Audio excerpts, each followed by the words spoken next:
నమస్తే వైఎస్ఆర్ న్యూస్ కి స్వాగతం. ముందుగా బులెటిన్ హెడ్లైన్స్.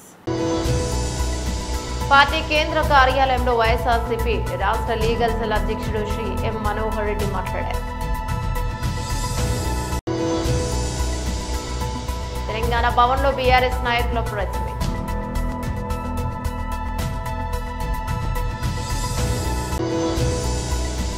కేంద్ర మంత్రి మరియు బీజేపీ రాష్ట్ర అధ్యక్షుడు శ్రీ జి కిషన్ రెడ్డి గారు మీడియాతో మాట్లాడుతున్నారు. క్రీడల ముసుగులో ఇతరులను బాధించడం అవసరమా? రేణు దేశాయ్. డీటెయిల్స్ చూస్తే పార్టీ కేంద్ర కార్యాలయంలో వైఎస్ఆర్సీపీ రాష్ట్ర లీగల్ సెల్ అధ్యక్షుడు శ్రీ ఎం మనోహర్ రెడ్డి మాట్లాడారు. ఆస్తులపైన దాడులు, అక్రమ కేసులు, తమ మాట వినని వారిని ఏదో విధంగా లొంగ తీసుకోవాలనే ప్రయత్నంలో భాగంగా చిత్రహింసలు పెట్టడం, ఆస్తులు విధ్వంసానికి గురి కావడం, ఇవన్నీ మనం చూస్తున్న నేపథ్యంలో లిక్కర్ స్కామ్, లేని లిక్కర్ స్కామ్ను గ్యాలంతా పోగేసి ఒక లిక్కర్ స్కామ్ కథను క్రియేట్ చేసి అందులో వైఎస్ఆర్సీపీ పార్టీలోని అగ్ర నేతలందరినీ ఇరికించాలనే ఉద్దేశంతో వీర విధేయులైనటువంటి అధికారులను సిట్లో నియమించుకొని వాళ్ళు చట్ట ప్రకారం దర్యాప్తు కొనసాగించకుండా అక్రమ పద్ధతుల్లో చట్టానికి వ్యతిరేకంగా ఇవాళ దర్యాప్తు కొనసాగిస్తున్నారు. అందులో రాజకీయ నాయకులను అలాగే చేస్తున్నారు. తర్వాత అధికారులను, రిటైర్డ్ అధికారులను కూడా అలాగే ఇది చేస్తున్నారు. చివరికి బాధాకరమైన విషయం ఏంటంటే తమ డిపార్ట్మెంట్లో, అంటే పోలీస్ డిపార్ట్మెంట్లో పనిచేస్తున్న వ్యక్తులను కూడా చిత్రహింసలకు గురి చేస్తున్న పరిస్థితులు ఈ రాష్ట్రంలో మనం చూస్తూ ఉన్నాం. గిరి అనే కానిస్టేబుల్ని తీవ్ర చిత్రహింసలకు గురి చేసి చెవిరెడ్డి భాస్కర్ రెడ్డికి ఈ లిక్కర్ స్కామ్తో సంబంధం ఉందని 200 నుంచి 250 కోట్ల రూపాయల వరకు ఎన్నికలలో ఈ మద్యం లిక్కర్ స్కామ్కు సంబంధించిన డబ్బును సరఫరా చేయాలని అతన్ని చిత్రహింసలు చెప్పి అతనితో కన్ఫెషన్ స్టేట్మెంట్ తీసుకున్నారు. అలాగే 10 సంవత్సరాలు గన్మెన్గా AR head constable Madan Reddy అనే అతను చెవిరెడ్డి భాస్కర్ రెడ్డి దగ్గర గన్మెన్గా ఉన్న పరిస్థితుల్లో అతన్ని విచారణకు పిలిచారు. సాక్షిగా అతను వెళ్ళాడు. విచారణకు వెళితే ఈ కేసుకు సంబంధించి నీకు తెలిసిన విషయాలు చెప్పంటే ఆయన తెలిసిన విషయాలు మాత్రం చెప్పాడు. అట్లా కాకుండా అతన్ని తీవ్ర చిత్రహింసలకు గురి చేసి ముఖం పైన పిడిగుద్దులు, తలపైన పిడిగుద్దులు, వీపులపైన ఇట్లా అనరాని మాటలు దూషించి నువ్వు మేము చెప్పినట్టు చేయకపోతే, మేము చెప్పినట్టు సంతకాలు పెట్టకపోతే నీ ఉద్యోగం పెరికిస్తామనే దీంతో తీవ్రంగా వేధించి ఒకరోజు 10 గంటల పాటు విచారించారు. అయినా సార్ నేను అబద్ధం చెప్పలేను, అవాస్తవం చెప్పడం నా చేత కాదు. తెలంగాణ భవన్లో బీఆర్ఎస్ నాయకుల ప్రెస్ మీట్ నిర్వహించారు. పరిపాలన చేసేటువంటి ఆలోచన లేదు వాళ్ళ. జనరల్గా ప్రతిపక్షం నుంచి ఏదన్నా విమర్శ వస్తే ఆత్మవిమర్శ చేసుకొని సరి చేసుకోవాలని ప్రయత్నం చేస్తారు, కానీ ఇక్కడ అక్కడ కనిపిస్తలేదు. ఇలా మాటి మాటికి ఈ కార్ రేసింగ్, అవినీతి. దయచేసి మీ ముందర నేను ఒక స్పోర్ట్స్ మినిస్టర్ కూడా పనిచేసిన కనుక అనేక దేశాల్లో కూడా నేను స్పోర్ట్స్ ఈవెంట్లు కూడా పోయినా కనుక మరి అటు మేము ఈ దేశ ప్రతిష్టను పెంచడానికి చేసినటువంటి ప్రక్రియ ఇది. వాళ్ళు వచ్చిన తర్వాత వాళ్ళు ఏమైనా స్పోర్ట్స్ ఈవెంట్ చేసినారంటే వాళ్ళు అందాల పోటీలు నిర్వహించారు. మేమేమో కార్ రేసింగ్ మేము నిర్వహించినాం మా ప్రభుత్వ హయాంలో. దానికి దీనికి పోలిక చూడండి. అవినీతి అసలు ఎక్కడ జరిగింది? ఇచ్చిన డబ్బులన్నీ కూడా డైరెక్ట్గా బ్యాంక్ అకౌంట్లో ఇస్తాం. 40 కోట్ల రూపాయలు వాళ్ళ బ్యాంక్ అకౌంట్లో ఉన్నాయి, డబ్బులు ఉన్నాయి. ఏనాడు కూడా ఈ ప్రభుత్వం మా డబ్బులు మాకు వాపస్ చేయండి అని ఒక్క మాట అడగలేదు, ఒక నోటీస్ ఇవ్వలేదు. లేదా ఆ బ్యాంకులో ఉన్నటువంటి అకౌంట్ సీజ్ చేసి ఆ పైసలు వాపస్ ఇవ్వాలని చెప్పి ఒక చట్టపరమైనటువంటి యాక్షన్ కూడా అక్కడ తీసుకోలేదు. కేటీఆర్ గారు దేశ విదేశాల్లో తిరిగిండు, చదివిండు, ఉద్యోగాలు చేసి ఇచ్చిండు కనుక ప్రపంచ స్థాయిలో ఈ తెలంగాణను ఆకర్షించాలంటే, తెలంగాణకు పెట్టుబడులు రావాలంటే, రాబోయే తరంలో ఫ్యూచర్ జనరేషన్ మొత్తం కూడా వచ్చేది ఎలక్ట్రికల్ కార్స్. ఎందుకంటే సముద్రంలో పెట్రోలు, డీజిల్ అనేది అంతరించుకుపోతూ ఉంది. ఫ్యూచర్ మొత్తం వచ్చేది ఎలక్ట్రికల్. పొల్యూషన్ పోవాలంటే, రోగాలు రాకుండా ఉండాలంటే ఎలక్ట్రికల్ కార్ అని ప్రపంచమే మొత్తం అధ్యయనం చేస్తూ ఉంది, వరల్డ్ వైడ్ మొత్తం కూడా. ఫ్యూచర్లో జరగబోయేటువంటి దానికి ఇప్పటి నుంచే మనం నాంది చేయాలి. ఇక్కడ ఎలక్ట్రికల్ కార్ రేసింగ్ పెట్టినట్లయితే ప్రపంచంలో ఉన్నటువంటి ఎలక్ట్రికల్ వెహికల్స్ మొత్తం కూడా తెలంగాణ వైపు, ఇండియా వైపు దృష్టి వస్తుందని చెప్పి ఆలోచనతో ఇక్కడ పెట్టిండు. దాదాపు 22 పెద్ద పెద్ద ప్రపంచంలో వరల్డ్ ఫేమస్ బ్రాండ్స్, జాగ్వార్ నుంచి మొదలుకుంటే అనేక రకాలుగా పెద్ద పెద్ద కంపెనీలు అన్నీ కూడా ఆ వాహనాలన్నీ పాల్గొన్నాయి. ప్రపంచ స్థాయిలో కార్ రేసింగ్లో ఉన్నటువంటి స్పోర్ట్స్ మెన్స్ చాలామంది కూడా ఆ పాల్గొనే వాళ్ళందరూ కూడా హైదరాబాద్కు వచ్చారు. ప్రపంచంలో ఉన్నటువంటి వాళ్ళందరూ వీక్షించారు. సపరేట్ లైవ్ ఉంటుంది. కొన్ని లక్షల మంది, దాదాపు లక్షల మంది కార్ రేసింగ్ చూసిండ్రు హైదరాబాద్లో జరుగుతున్నటువంటిది. కేంద్ర మంత్రి మరియు బీజేపీ రాష్ట్ర అధ్యక్షుడు శ్రీ జి కిషన్ రెడ్డి మీడియాతో మాట్లాడుతున్నారు.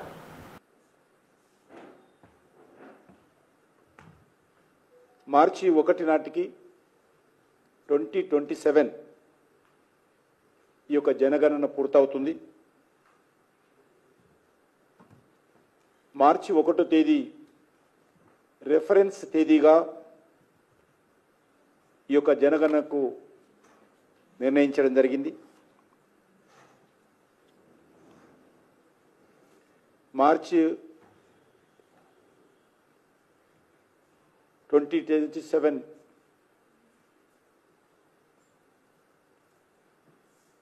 ఈ యొక్క జనగణన పూర్తి అయినట్లయితే దేశంలో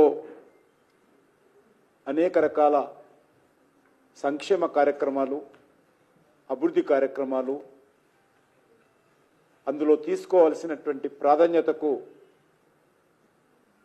నూతన ఒరవడి ఏర్పడుతుంది. ఈ యొక్క జనగణనలో కేంద్ర ప్రభుత్వ లెక్కల ప్రకారము 34 లక్షల మంది జనగణన చేసేటువంటి అధికారులు, సూపర్వైజర్స్ పనిచేస్తారు. ఆ రకంగా 1,34,000 మంది సిబ్బంది ఇందులో పనిచేస్తారు. ఇది పూర్తిగా డిజిటల్ విధానంలో ఈ యొక్క జనగణన ఉంటుంది.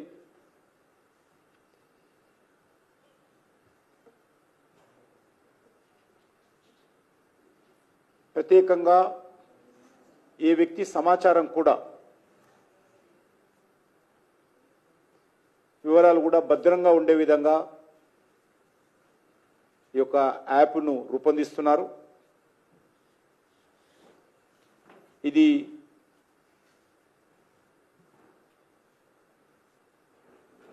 స్వాతంత్రం వచ్చిన తర్వాత మొదటిసారి ఈ యొక్క బీసీ జనాభా సేకరణ జరుగుతూ ఉంది.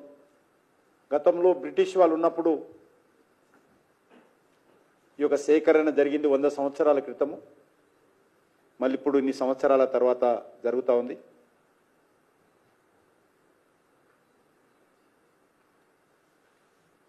ముఖ్యంగా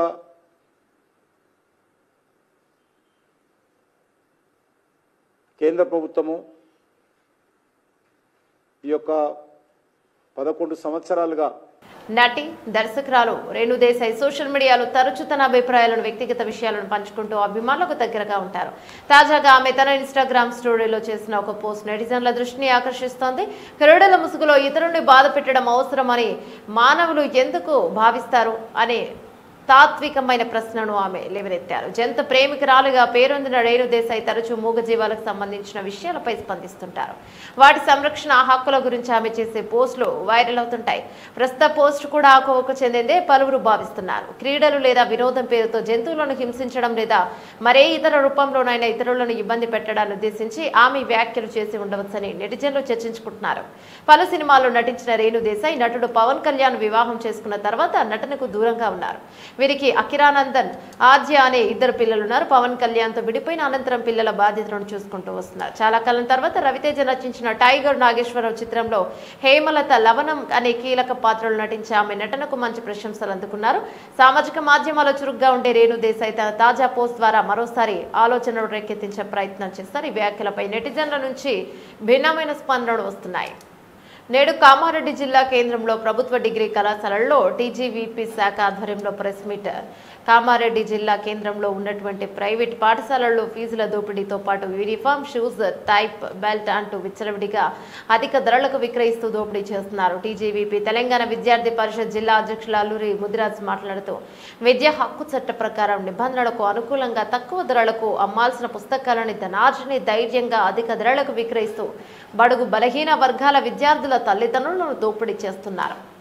నా పేరు అల్లూరి ముదిరాజ్, కామారెడ్డి జిల్లా అధ్యక్షుడు మాట్లాడుతున్నా.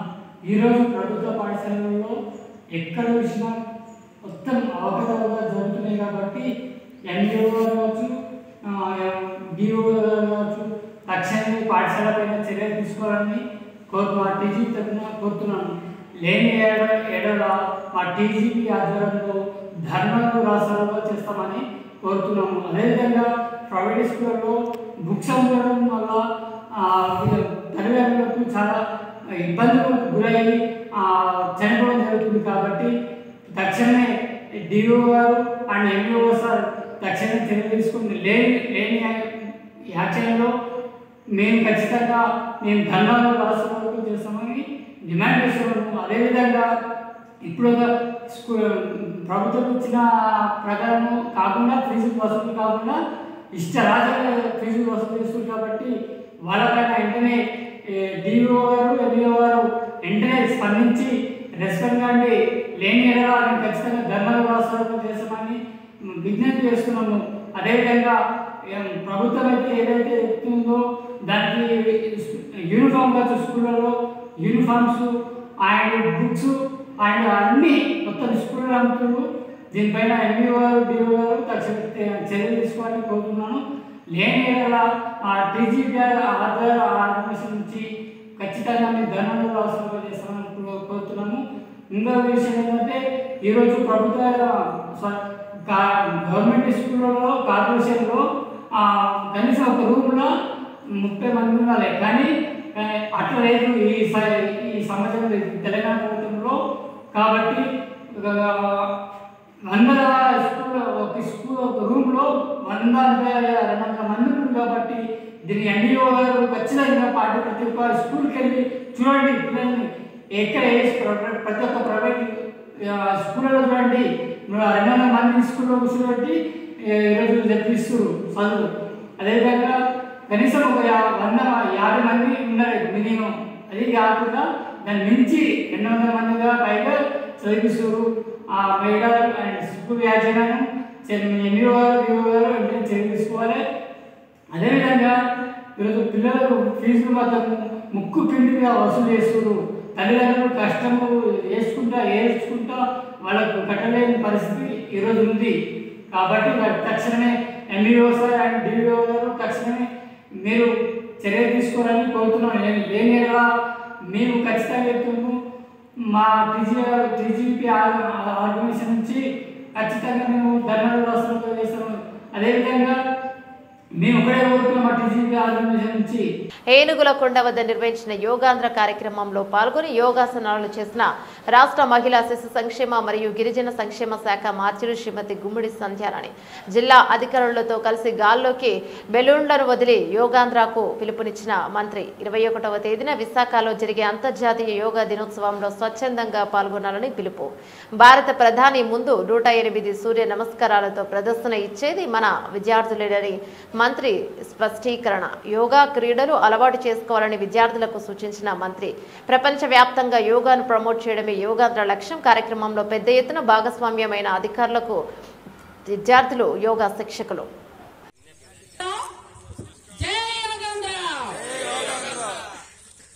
అందరికీ నమస్కారంలో కూడా యోగా చేయడానికి విచ్చేసినటువంటి అందరికీ పేరు పేరు నా హృదయపూర్వక నమస్కారాలు. ఈ కార్యక్రమాన్ని ఏర్పాటు చేసినటువంటి మన జిల్లా అధికారులందరికీ, అలాగే ఈరోజు ఇక్కడ మనం ఎప్పుడు కూడా ఏనుకొండ అంటే చాలా మందికి తెలియదు. ఈరోజు ఏనుకొండ అంటే ఎంత అందంగా ఉంటుంది అని. ఈరోజు వర్షం చిన్న చినుకులు పడినా గానీ ఎవరు కూడా ఇదవ్వకుండా అందరూ వచ్చి ఈరోజు ఈ కార్యక్రమాన్ని సక్సెస్ఫుల్ చేసినందుకు మీ అందరికీ నా హృదయపూర్వక నమస్కారాలు తెలియజేసుకుంటూ 21వ తేదీ ప్రధానమంత్రి గారు వస్తున్నారు. గౌరవ ముఖ్యమంత్రి వర్యులు నారా చంద్రబాబు నాయుడు గారు ఆత్మీయంగా ఆహ్వానిస్తే ఆయన రావడం జరుగుతుంది. ఆ రోజు మొత్తం అందరూ కూడా 5 లక్షల మంది మనం విశాఖపట్నంలో 21వ తేదీన యోగా చేస్తున్నాం. ఆ కార్యక్రమానికి అందరూ రావాలి అని పిలుపునిచ్చారు. ముఖ్యంగా మన పార్వతీపురం మన్యం జిల్లా నుంచి ఎక్కువ మొబిలైజేషన్ ఎందుకు చేయలేదంటే చాలా దూరం అని. ఆ రోజు ఉదయం 5:30 గంటలకే అక్కడ ఉండాలి. 6:30కి ప్రధానమంత్రి గారు ముఖ్యమంత్రి గారు వీళ్ళంతా కూడా స్టార్ట్ చేస్తారు. కాబట్టి అలా వీలైతే ఎవరైనా సరే తప్పకుండా రండి. అలాగే ఎవరైనా వస్తాము అంటే ఖచ్చితంగా ఫెసిలిటీ ఏర్పాటు చేయడానికి మేము రెడీగా ఉన్నాం. అలాగే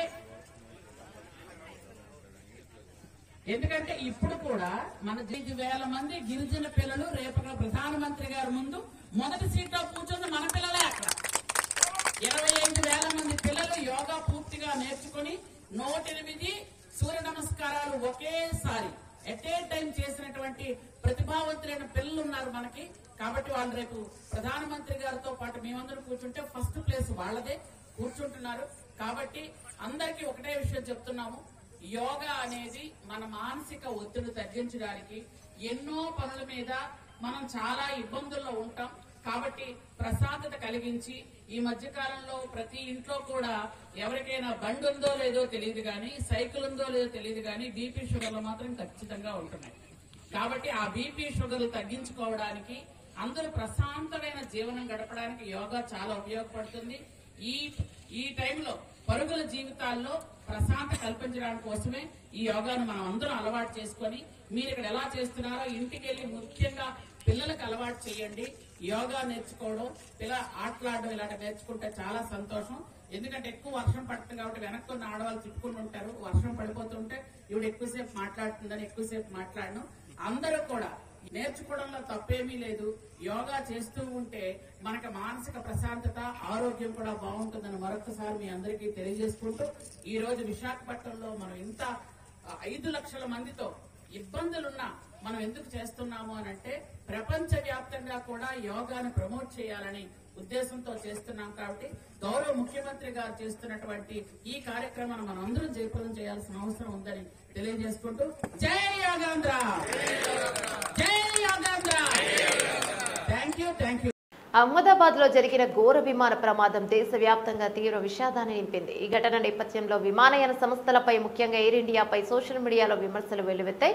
ఇటువంటి క్లిష్ట సమయంలో ప్రముఖ బాలీవుడ్ నటి రవీనా టాండన్ ఎయిర్ ఇండియా సిబ్బంది సేవారీతిని ప్రశంసిస్తూ ఇన్స్టాగ్రామ్ లో పెట్టిన పోస్ట్ ప్రస్తుతం చర్చనీయాంశంగా మారింది. అహ్మదాబాద్ విమాన ప్రమాదం తర్వాత ఎయిర్ ఇండియా విమానాల్లో సాంకేతిక సమస్యలు తలెత్తాయంటూ వార్తలు రావడం, ప్రయాణికుల్లో ఆందోళన నెలకొనడం వంటి పరిణామాలు చోటు చేసుకున్నాయి.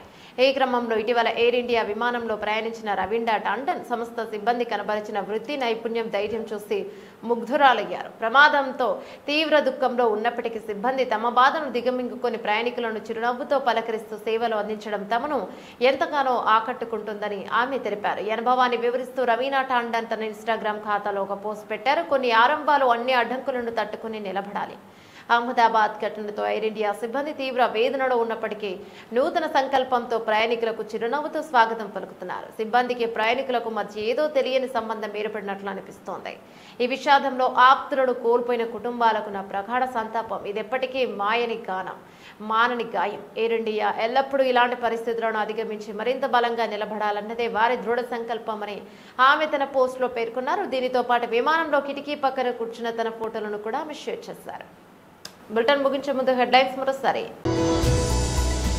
పార్టీ కేంద్ర కార్యాలయంలో వైఎస్ఆర్సీపీ రాష్ట్ర లీగల్ సెల్ అధ్యక్షుడు శ్రీ ఎం మనోహర్ రెడ్డి మాట్లాడారు. తెలంగాణ భవన్లో బీఆర్ఎస్ నాయకుల ప్రెస్ మీట్.